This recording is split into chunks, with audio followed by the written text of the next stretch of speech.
Hi, Jonathan. So today we're going to work on your IEP goal number 1. And today is Thursday, September 10th, 2020. And I'm your RISE co-teacher, Lily de la Garza. So let's get started. Today we're going to work on your goal 1, which is English, Language, Arts, and Reading. So el día de hoy vamos a hacer el objetivo número 1, que va a ser de leer.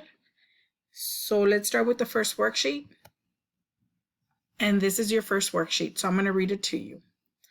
John was having a birthday party. He invited all of his friends and family.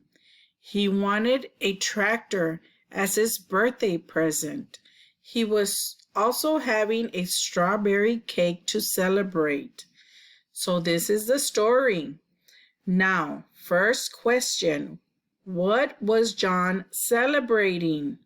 A birthday, or B, he passed a test.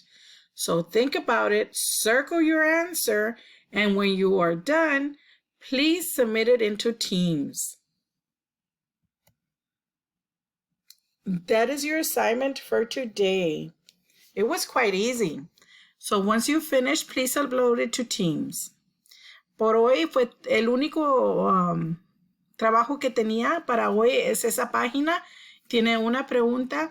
Cuando termine con el trabajo, si me puede mandar una foto o si puede usted subirla a Teams, ahí donde pone el dedito para las mañanas, ahí en esa misma parte puede poner también el retrato de la tarea de Jonathan. Si no puede, como quiera, mándemelo, yo lo pongo. Gracias.